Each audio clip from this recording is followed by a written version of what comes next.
If you've ever wondered what a 50-mile-per-hour drag racing lawn tractor looks like, this is probably one of the top competitors in the group that I was racing with.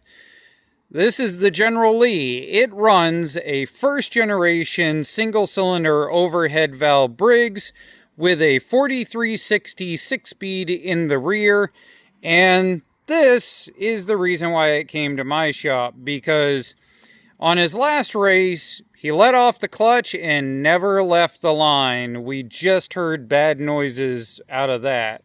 So it got another 4360 6-speed dropped into it, a newer one that hopefully is better. But during that time, they broke the linkage off for the shifter. And then they found another one and they put it in, but that one happens to be about that long. And so what we've got to do is we've got to take the one out. We've got to cut it to match this one, weld it back together, and then he'll be all set with being able to shift the unit. When you're dealing with these, there's a whole bunch of variables. Basically, from what I can figure out, there's about 3 sizes of these for these LT1000 style Craftsmans. And then on top of that, there's at least 2 different lengths of this. There's a shorter one, and then there's a longer one about an inch longer. So you got to mix and match and finagle a little bit. And as it is, this thing actually can't shift into reverse, because when he dropped this down, it made it so this bar can't actually pass that point. So it actually is neutral first, second, third, fourth, fifth, sixth. Okay. Anyways, this video is about finding out what carnage is inside of there, so let's go take a look at it. In about 12 years of lawn tractor repair, this one kind of stumps me, so let's cover a couple of things. The first thing I noticed was on the input shaft, the retainer that's supposed to be right there is missing. Now, in all honesty, I don't think that caused any problem. I just am pointing that out. The other thing is, right now we've got this in neutral. If I take this brake and I hold this axle, we should be able to see this move back and forth. And as you can see, it does. So we know from brake across through here, through this set of gears to the bowl gear, and out to the axles is all connected.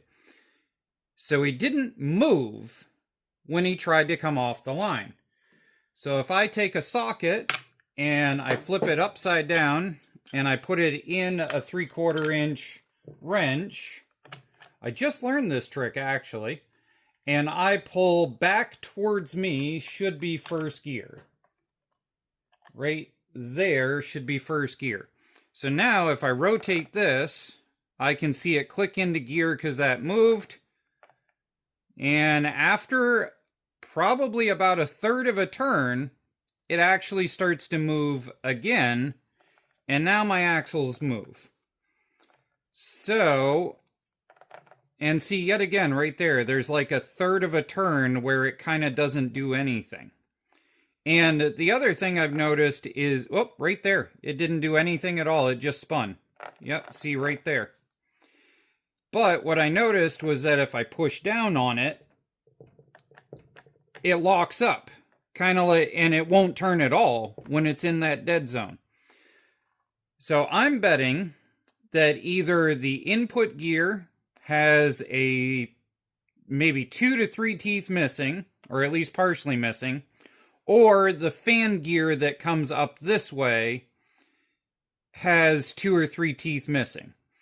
Because there's no play whatsoever from brake to axle, which means it's got to be from this cassette to this cassette that there's a problem.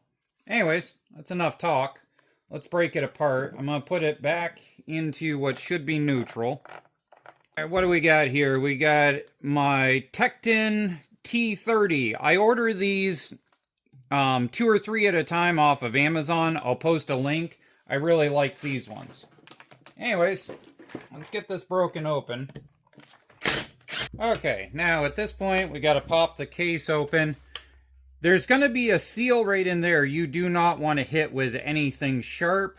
There's going to be a seal behind that, a seal behind that, and a seal behind that. Otherwise than that, the rest of the case is basically fair game. Alright, so the shifter is going to stick. We're going to have to bop that down through. And there's going to be 2 shift balls underneath this that are going to drop into the case. Come on. Oh, this sucks. Never goes right on film.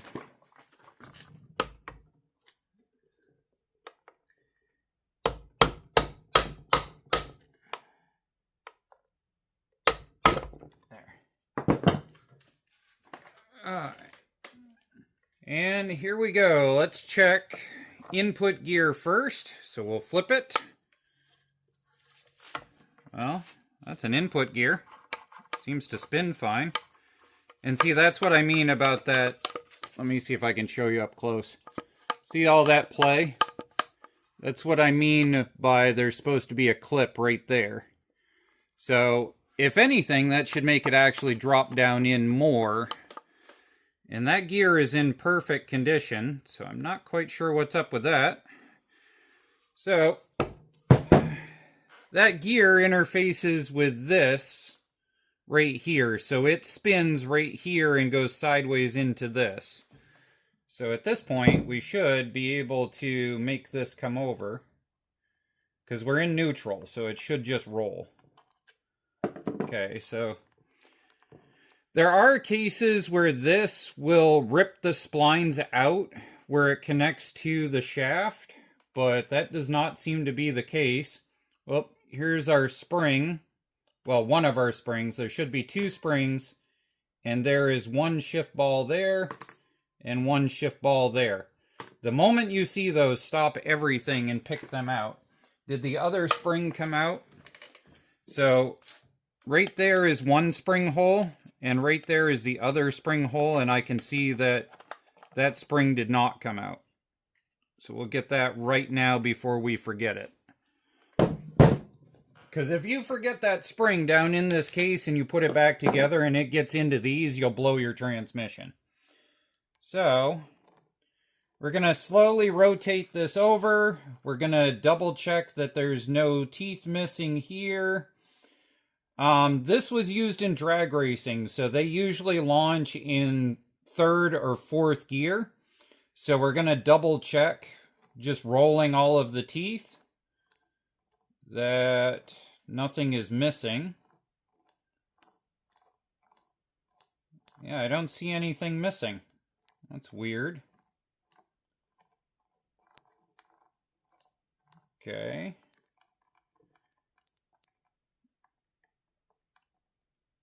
And now I'm going to check and see if any of these are spun on the shaft. So we're going to lock this in with our fingers and we're going to try to rotate each one of these. So these spin on this shaft. On this shaft, they are locked in solid. So we should not, can't spin it, can't spin it. 2nd gear. 1st gear has some play, but nothing critical. 6th gear is fine. 4th has got some play. 3rd has got some play. 2nd is fine. None of them are spinning on the shaft. We can shift it into 1st gear. So let me see here. So towards us, 1 notch would be 1st gear. Yeah, that just shifted without even flinching. I'm wondering if a shift key might be broken or something. Because that literally didn't even try to fight, and it should. Yeah, look at all that play.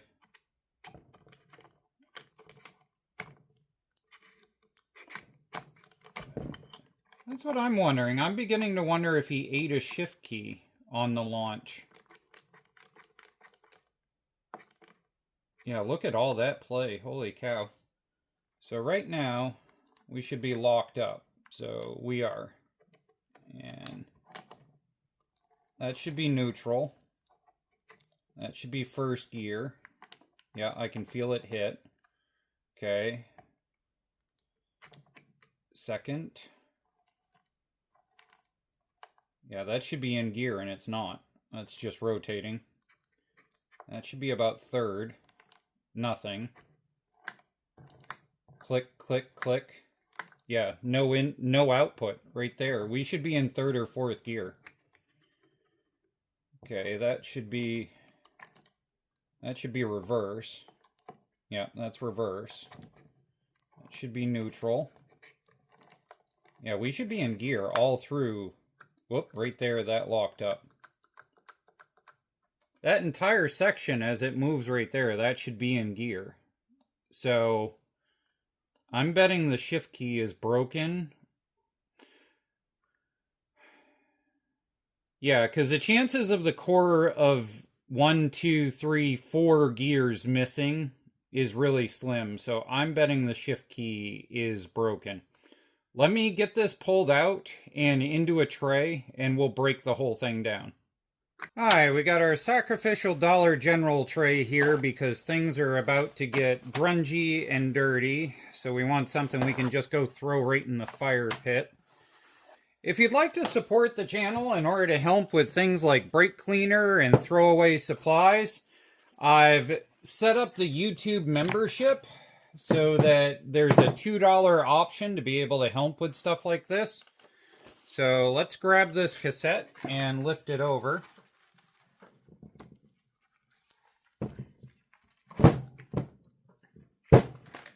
Alright, now Spicer 3600 and 4360 cassettes are a pain in the neck because they use a reverse chain. MST 206s are a lot easier to rebuild.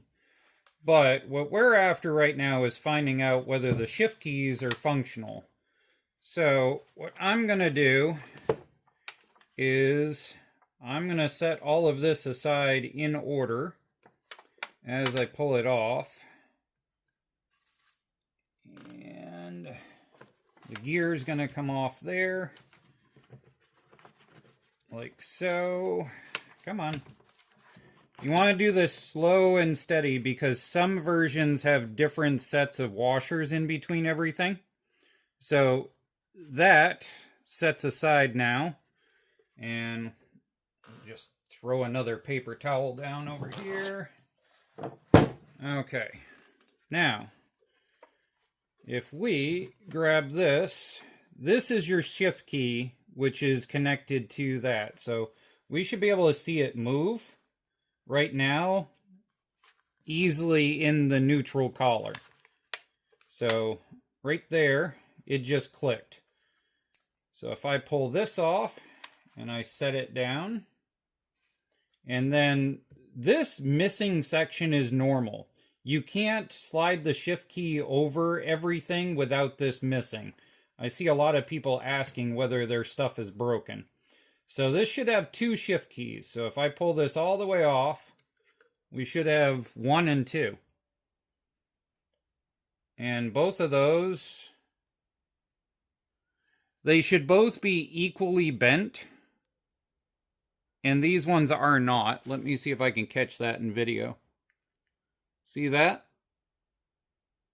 I bet one of them isn't even catching in the tooth because it's not bent correctly. Yeah, that back one is defective. I'll find a flat surface and pinch it down, but I'm pretty sure that's our culprit. Alright, so that is the holder, which was sliding on there. And then from here, we should be able to pull these back and see them. I believe they have to go towards the brake side, if I remember right. Yeah, there's a retaining clip. So if we pull our brake rotor off, and 4360s are keyed on the end. So you've got a little Woodruff key you got to pay attention to. A little seal to the outside world. And then a cap bearing.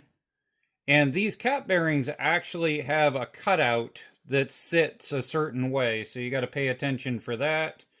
And then from here, we should be able to start pulling gears. So let's just pull the whole assembly right off. We know reverse works, so I'm not going to bother with worrying about reverse. So this is our neutral collar. And then from there, we should have first gear. And these go a certain direction based on this little shelf on the inside. So if we look right here where I'm pointing with my finger, see how there's an opening there? And then if I flip it over, there's no openings. Okay. So opening goes that way towards the shift key. That's the reason why you can slam shift up through the gears while you're in drive, but you're supposed to use the clutch to come back off of it. So that one looks fine. We found the dead zone was 3rd or 4th. So let's put that down. That one looks fine. So that is 2nd, 3rd. And what you're looking for is to see whether this edge on the inside has been eaten off. And yeah, that looks fine. I don't see any major issue there. There's no edge missing. And no edge missing on that one. No edge missing on that one. And definitely no edge missing on that one. This one, I don't think he was ever in 6th gear full throttle very often, because that's perfect. That's all factory cut. So at this point, there's nothing in there that shows any problem whatsoever. And again, on this side of the cassette, as you can see, it's all splined and toothed. So we should be able to grab all of these and have little to no movement. There's going to be some movement just because quality job 3 on casting. But yeah, not a single bit of that is an issue. And the cap bearing on this side is keyed also. There's a flat spot right there you have to pay attention to when you put them together.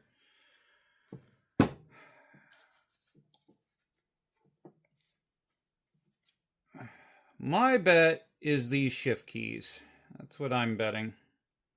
So when the shift key lays in and it's pinched down, so this one is definitely higher than the other one. So let's see if I can do this on video. So if I take this and I push down right here, you can see that nub is sticking right out. Oh, right there. That's why we're having issues. I just found it. I just found our defect. Can you see it? Here. Before I pull this away to show you guys, I'll let you take a look and you tell me what I just saw. So keeping in mind, gear rotation goes this way around it. So right there, if you look, can you see it? Let me pull it out. If I put it against the back of my skin, that is supposed to be square. See how it's missing a chunk? It chipped the tooth right off of that one. Let's check the other one while we're right here. Let me clean it. Yep, right there.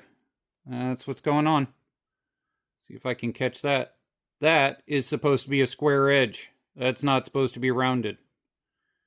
That's our culprit right there. It ate the tip of the shift keys right off and that hit.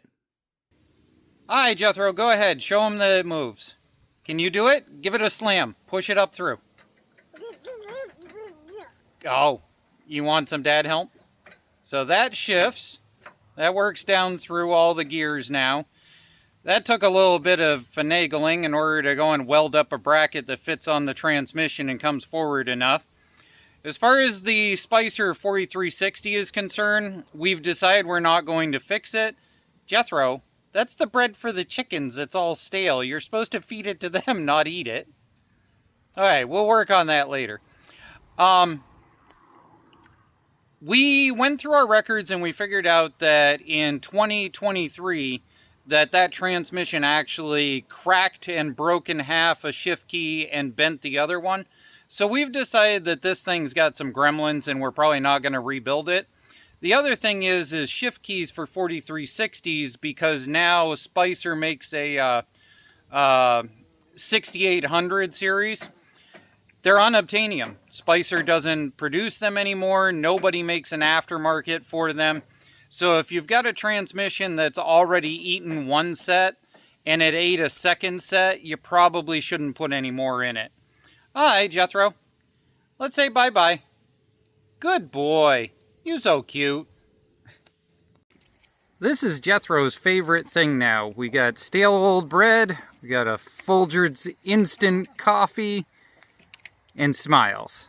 Except for that one chicken. That black and white chicken's a meanie. But the rest of them are happy as can be to see him with his Folgers can. Do you like feeding the chickens from the Folgers can? Yeah. Bye-bye.